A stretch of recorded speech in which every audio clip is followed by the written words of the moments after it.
नमस्कार मित्रों, मैं आपका आशुतोष त्रिवेदी।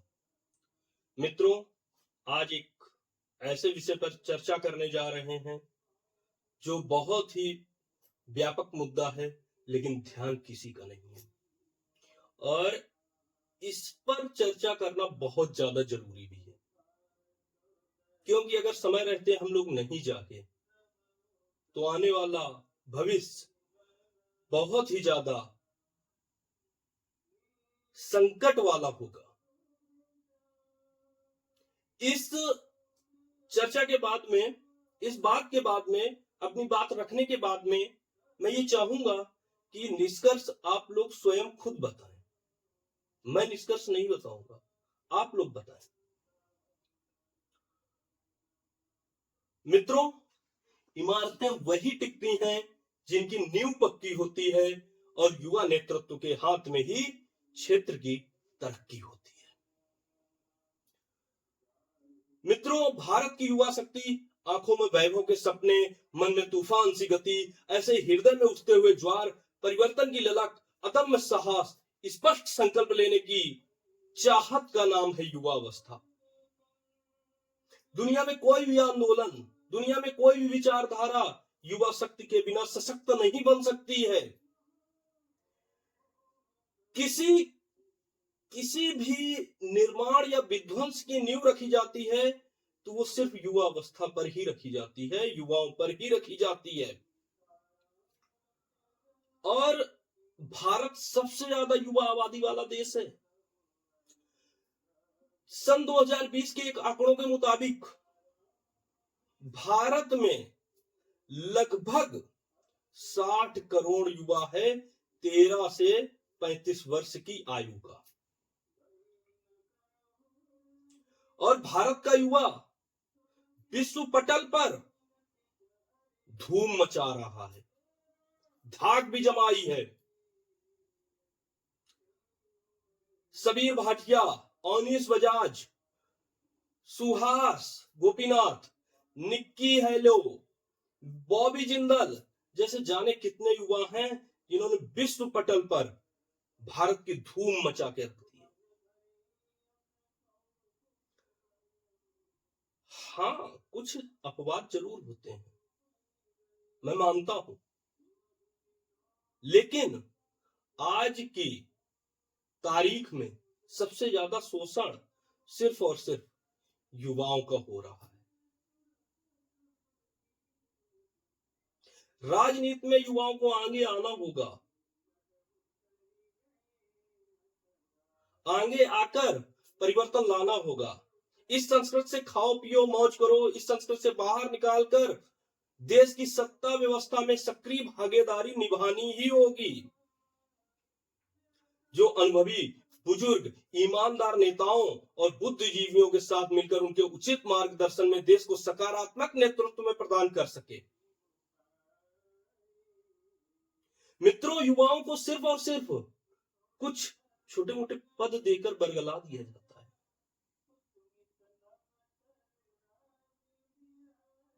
मंडल अध्यक्ष बना दिया गया, युवा मोर्चा का अध्यक्ष बना दिया गया, प्रकोष्ठ के अध्यक्ष पद दे दिए गए। ये सिर्फ एक पार्टी की मैं बात नहीं कर रहा हूं, इस भारत की समूची पार्टियों की मैं बात कर रहा हूं।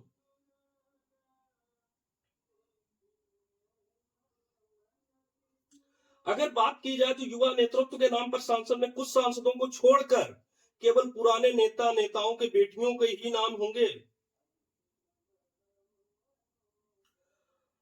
राजनीतिक वंश में जो पैदा हुए हैं सिर्फ वही आज की डेट में राजा बन रहे हैं, मतलब सांसद विधायक वही बन रहे हैं। आज की स्थिति में लोकतंत्र के नाम पर जो वंश तंत्र हावी है, पुरानी राजशाही प्रणाली से ये अलग बिल्कुल भी नहीं है। इससे सीधे सीधे स्पष्ट जाहिर होता है भारत में लोकतंत्र के साथ खिलवाड़ किया जा रहा है। आप खुद बताइए, कितने मध्यम वर्गीय युवा होंगे जो सांसद में और विधानसभा में पहुंचते होंगे, जो युवाओं की बात रखते होंगे। शायद ही कुछ होंगे। मेरी बातें किसी को कड़वी भी लग सकती हैं, लेकिन सच बात यही है। मैं युवाओं से सिर्फ इतना ही कहना चाहूंगा कि जंग लगी तलवारों पर अब धार लानी होगी। कुछ लोग भूल गए हैं युवाओं की ताकत, शायद उन्हें फिर से यह ताकत याद दिलानी होगी।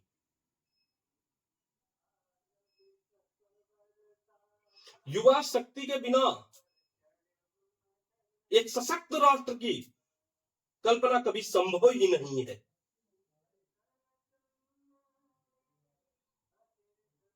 सशक्त राष्ट्र की कल्पना तभी की जा सकती है जब युवा सशक्त हो।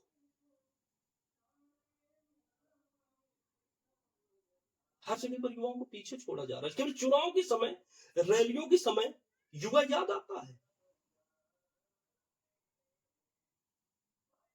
क्या युवा आपकी भीड़ बढ़ाने के लिए आता है सिर्फ, या फेसबुक पर सिर्फ आपकी पोस्टें डालने के लिए युवाओं को याद किया जाता है? सोशल मीडिया पर प्रचार करने के लिए युवा याद आता है, रैलियों में भीड़ बढ़ाने के लिए, नारे लगाने के लिए।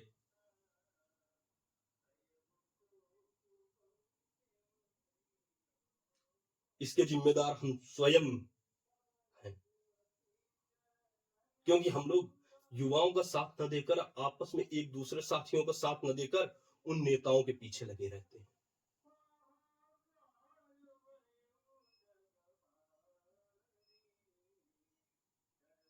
विश्व गुरु बनने के लिए युवा शक्ति का मजबूत होना और युवा शक्ति के हाथों में नेतृत्व होना बहुत जरूरी है।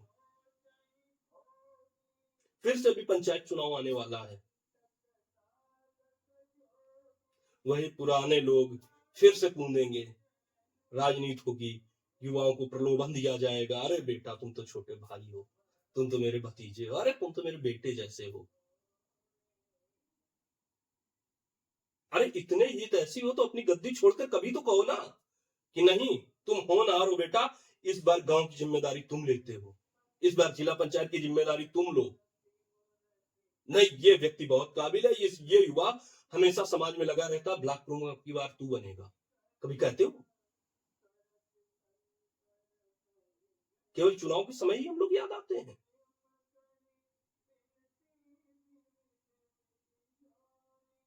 इस बार मेरा युवाओं से एक निवेदन है, किसी के बहकावे में मत आइएगा। यदि आपके अंदर क्षमता है, आपके अंदर काबिलियत है, तो खुद आओ मैदान में, लड़ो। क्या होगा ज्यादा से ज्यादा?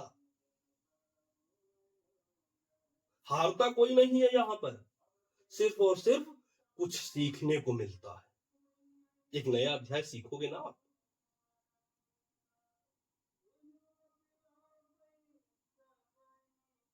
एक नया अध्याय सीखोगे आप, और सीखने के बाद में क्या होगा, फिर से आप मैदान में आओगे तो एक नए अनुभव के साथ में आओगे, एक नए उत्साह के साथ में आओगे। आने वाला कल सिर्फ आपका होगा। डर किससे रहे हो? किससे डर रहे हो आप? उन लोगों से डर रहे हो जिन्हें खुद पर भरोसा नहीं है। वो लोग आपके दम पर चुनाव लड़ना चाहते हैं। किस बात से डरते हो आप? बचपन में जब आपने चलना सीखा था, तब भी आप सैकड़ों बार गिरे होगे, उठे होगे, तब तो आपने हार नहीं मानी। आपने चलना सीखा, आपने दौड़ना सीखा, आज आप अकेले पूरी मंजिल तक पहुंच रहे हो। किस बात से डर रहे हो? शायद अपनी ताकत का अंदाजा नहीं है। मित्रों, एक बार एक छोटी सी कहानी आपको बताता हूं। एक बाघिन थी, वो गर्भावस्था में एक बार भेड़ों की शिकार के लिए दौड़ रही थी। तभी अचानक से उसका पैर फिसलता है और बाघिन मर जाती है।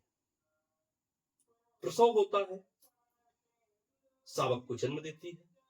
शावक छोटा था और वो भेड़ों के साथ में इधर उधर घूमने लगता है।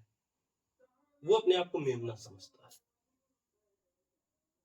उनके साथ में घूमता रहता है इधर उधर। एक दिन उन भेड़ों का झुंड पानी पीने के लिए जाता है तो बड़ा सा तालाब होता है। उसमें वो बाघिन का बच्चा पानी पीने के लिए जैसे ही झुकता है तो अपनी परछाई देखता है। उसे आभास होता है कि मैं इन सबसे अलग हूं। वो तेजी से दहाड़ता है। उसके दहाड़ते ही सारे लोग इधर उधर भाग जाते हैं। वैसे आप भी हैं, बस आपको अपनी शक्ति का एहसास नहीं है। आपको अपनी शक्ति पहचाननी होगी। धन्यवाद मित्रों। बहुत जल्द आपसे एक नए विषय पर मुलाकात होगी। उम्मीद करूंगा कि कुछ ऐसे युवाओं को आपके साथ लेकर आऊं बातचीत करने के लिए, जो इस समाज में, मेरा उद्देश्य राजनीति नहीं। आप जिस भी क्षेत्र में जाएं, परचम लहराएं। आपका राजनीति में इंटरेस्ट, राजनीति में आइए ना। दूसरों के लिए पोस्टें क्यों डालते घूमते हो? दूसरों के पीछे नारे लगाते क्यों घूमते हो? क्या बता दिया जाता है आपके पास पैसे नहीं है? क्या पूंजीवाद की राजनीति बची है? मिलूंगा किसी नए ऐसे युवा के साथ में जो आपका हो सके कुछ मार्गदर्शन करेंगे। जय हिंद, जय भारत, जय युवा शक्ति।